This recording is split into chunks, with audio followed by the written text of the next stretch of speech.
मैं हमेशा ये कहता हूं कि इस पार्लियामेंट में आपने जो एक नई दशा और दिशा दी है वो मेरे लिए एक नया अनुभव है कि अध्यक्ष के नाते आप पार्लियामेंट शुरू करते हैं और आप हमेशा प्रयास करते हैं कि इसकी समाप्ति भी आप ही करें। ये जो बजट है सप्लीमेंट्री डिमांड्स ऑफ ग्रांट्स, केवल 6 पॉइंट कहूँगा। हम आप सांसद बने, आप वहाँ राजस्थान में वर्षों तक राजनीति करते रहे, लेकिन क्या हालात था, कांग्रेस ने क्या हालात पैदा कर दिया था। किसानों को सही समय पर खाद नहीं मिलता था, और खाद यदि मिलता था तो उसकी ब्लैक मार्केटिंग होती थी। लाठी खाना पड़ता था, गोली खाना पड़ता था, रैक नहीं पहुंचता था, रेलवे वहां नहीं पहुंचती थी। इस बजट में सप्लीमेंट्री डिमांड्स ऑफ ग्रांट्स में जो सबसे बड़ा है कि जो फर्टिलाइजर सब्सिडी है स्पीकर महोदय, वो अपने आप में एक बड़ा चीज है कि फर्टिलाइजर सब्सिडी में माननीय प्रधानमंत्री जी ने ये तय कर दिया है कि किसी कीमत समय 5 मिनट और बढ़ाया जाता है। जी जी, धन्यवाद सर। 8:10 5-7 मिनट 2-1 मिनट और। जी जी सर, आप ये समझें कि उनकी जो की हुई कारगुजारी थी, उनका जो किया हुआ भ्रष्टाचार था, उस पर लगाम लगाने के लिए माननीय प्रधानमंत्री जी ने नीम कोटेड यूरिया और इसके बाद जो पूरी इंटरनेशनल लॉबी है, चाहे वो फॉस्फेट खरीदे, नाइट्रेट खरीदे, जिंक खरीदे, जिसकी कि अपने यहां कमी है, उससे दाम नहीं बढ़े, उसके लिए माननीय प्रधानमंत्री जी आउट ऑफ द वे जाकर किसानों के लिए, जो किसानों की बात करते हैं, उनके लिए एक बड़ा सवाल है कि उन्होंने जो है फर्टिलाइजर सब्सिडी दी। दूसरा बात जो जगदंबिका पाल जी कह रहे थे, इतने वर्षों से भारत 1947 में स्वतंत्र हुआ, 55 साल 60 साल तक कांग्रेस राज करती रही। किसानों को उसने केवल एक लॉलीपॉप दिया। किसानों को जब वो मरने लगे, जब आत्महत्या करने लगे, तो उसके लिए कहा कि हम कृषि लोन माफ कर देंगे। लेकिन माननीय प्रधानमंत्री जी ने ऐसा इनिशिएटिव लिया कि किसानों को आत्महत्या करने के लिए मजबूर नहीं होना पड़े, और उसके लिए उन्होंने किसान सम्मान निधि दिया, जो कि माननीय कह रहे थे, और इसमें इस बजट में इसका जिक्र। तीसरा जो महत्वपूर्ण है सर, सभी कहते हैं कि जो स्टेट है हिमालयन स्टेट, जम्मू कश्मीर का क्या होगा, उत्तराखंड का क्या होगा, हिमाचल का क्या होगा, नॉर्थ ईस्ट का क्या होगा। इस बजट में केवल मैं सप्लीमेंट्री डिमांड्स ऑफ ग्रांट्स में हूं सर। 370 और 35A के कारण जम्मू कश्मीर में हमारा कानून लागू नहीं होता था। वहां के यहां इंडस्ट्री नहीं आती थी, हिमाचल में इंडस्ट्री नहीं आती थी, उत्तराखंड में इंडस्ट्री नहीं आती थी। माननीय अटल बिहारी वाजपेयी जी ने उसके लिए कुछ नीतियां तय की। इस बजट में मैं वित्त मंत्री जी का और उनके माध्यम से माननीय प्रधानमंत्री जी का को बधाई देना चाहता हूं कि इस बजट में उन्होंने 1000 करोड़ रुपया केवल इस हिमालयन राज्य के लिए दिया, जिसके कारण की सुविधाएं बढ़ेंगी। चौथा सर, बहुत बातें होती है, नक्सलवाद है, विकास नहीं है, अटक से कटक तक किसी जमाने में भारत एक हुआ करता था, लेकिन कांग्रेस की नीतियों के कारण पशुपति से लेकर तिरुपति तक एक नक्सलवाद का पूरा कॉरिडोर था, जिसमें कि हम और यहां ललन जी बैठे हुए हैं, ये पूरे हम लोग नक्सलवाद से जो है प्रभावित रहे। 140 जिले ऐसे थे स्पीकर महोदय, जिसमें कि केवल और केवल नक्सलवाद था। दिन में भी लोग चल पाने की स्थिति में नहीं होते थे, ठेकेदार हो, बटेदार हो, इंफ्रास्ट्रक्चर हो, कुछ नहीं होता था।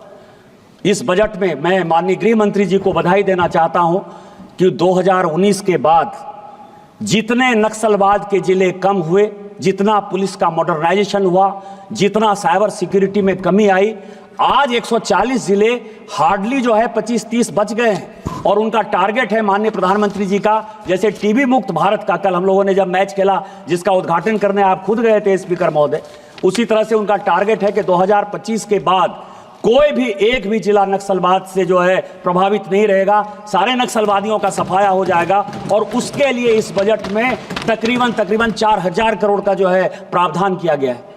आप बजट की बात करते हैं कि सप्लीमेंट्री डिमांड्स आ गया। मैंने इसी हाउस में सर 2009 से 2014 तक इन कांग्रेस की सरकार को देखा।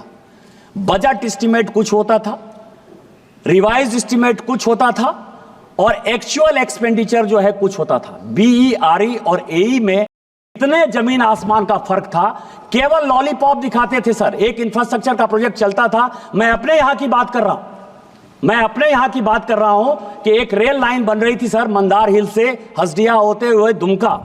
1995 में उसका शिलान्यास हुआ, 1995 में, और उसका उद्घाटन जो है माननीय प्रधानमंत्री जी ने 2018 में किया। 2014 में जब वो बन गए माननीय प्रधानमंत्री, तो उन्होंने उसका उद्घाटन किया। 4 साल पैसा दिया केवल लॉलीपॉप कि इस साल हम लैंड एक्वायर कर रहे हैं, दूसरे साल हम पटरी बिछा रहे हैं, तीसरे साल 1 किलोमीटर पटरी बिछाएंगे, 2 kilometre.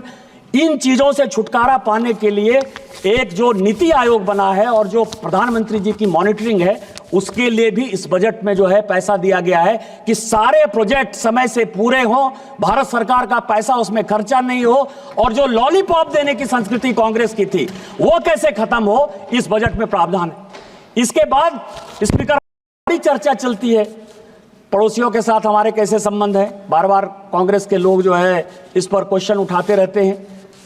Supplementary demands of grants पे बात करते हुए यदि ये बात करते कि हम कर क्या रहे हैं, इस बजट में एक बड़ा हिस्सा हमने किसको दिया है? हमने मॉरिशस के साथ हमारे संबंध कैसे होंगे, मॉरिशस को पैसा दिया है हमने, मालदीव को पैसा दिया है हमने, श्रीलंका को पैसा दिया है हमने, भूटान को पैसा दिया है हमने, नेपाल को पैसा दिया है हमने, और लैटिन अमेरिकन कंट्री जिसके साथ कि हमको व्यापार करना है। करंट अकाउंट डेफिसिट की आप बात करते हैं कि करंट अकाउंट डेफिसिट हो गया, ट्रेड डेफिसिट हो गया, नए नए मार्केट, जो बातें जगदम्बिका पाल जी ने कही कि चाइना के हटने के बाद, कोरोना के बाद पूरी दुनिया, बांग्लादेश में जो इस तरह का टर्मोइल आया है, इसके बाद पूरी दुनिया मैन्युफैक्चरिंग के लिए भारत की तरफ आना चाहती है। भारत की तरफ आना चाहती है तो भारत का कैसे विकास होगा? 2 चीजों के कारण विकास होगा। उन लोगों के साथ हमारा संबंध कैसा हो? संबंध यदि होगा, यदि श्रीलंका आज ऋण में परेशान है, ऋण के कारण पूरी दुनिया उसके तरफ देखने को तैयार नहीं है, तो हम उसको पैसा देंगे, हम उसको समर्थन करेंगे, तब तो चाइना नहीं आएगा। मालदीव ने हमारे साथ संबंध खराब किया, लेकिन मालदीव के साथ हमने अच्छे संबंध बनाए। उस संबंधों का प्रतिफल यह है कि राष्ट्रपति खुद आए, और राष्ट्रपति आने के बाद उन्होंने कहा कि नहीं, भारत के साथ हमारा संबंध होना चाहिए। और इस बजट में जो है एक बड़ा हमने खर्चा किया है। इसके अलावा मैं आपको बताऊं कि हमारे यहां गंगा पर जो है बंदरगाह बना है। कभी लोगों ने कल्पना किया था कि गंगा पर भी ट्रेड हो सकता है, गंगा पर बंदरगाह हो सकता है, ब्रह्मपुत्रा पे बंदरगाह हो सकता है। आपको मार्केट क्या चाहिए? मार्केट ये चाहिए कि नॉर्थ ईस्ट जो आपसे अलग है, मेन लैंड से जो नॉर्थ ईस्ट अलग है, यदि हमको सिंगापुर जाना है, मलेशिया जाना है, इंडोनेशिया जाना है, फिलीपींस तक जाना है, तो भारत को मनीला के साथ रोड से जोड़ना पड़ेगा। कभी आपने सोचा है कि 2014 के बाद माननीय प्रधानमंत्री जी ने क्या किया? अभी रक्सौल से हल्दिया, जो अभी इस बजट में अनाउंस किया स्पीकर महोदय, माननीय वित्त मंत्री जी ने, कि बक्सर से जो है रक्सौल से हल्दिया बनेगा, या और बक्सर से जो है भागलपुर तक रोड बनेगा। कभी सोचा है कि ये क्यों बना? ये स्ट्रेटेजिक चीज है। रक्सौल से यदि हल्दिया बनेगा तो पोर्ट देंगे हम नेपाल को। नेपाल को यदि पोर्ट देंगे तो नेपाल जो आज चाइना के साथ जाने की कोशिश कर रहा है, वो हमारे साथ जुड़ेगा। यदि हम नॉर्थ ईस्ट में आगे बढ़ के म्यांमार तक जो है 4 लेन का रोड बनाएंगे, तो ये पूरे रोड से, बस केवल 2 मिनट में समाप्त करूंगा, उसके लिए पैसा है। मेरा ये कहना है सर कि ये माननीय प्रधानमंत्री जी के नेतृत्व में जो माननीय वित्त मंत्री जी सप्लीमेंट्री डिमांड्स ऑफ ग्रांट्स लेकर आई है, ये हरि अनंत, हरि कथा अनंता है। इसके बारे में जितना हम बात करेंगे उतना कम होगा।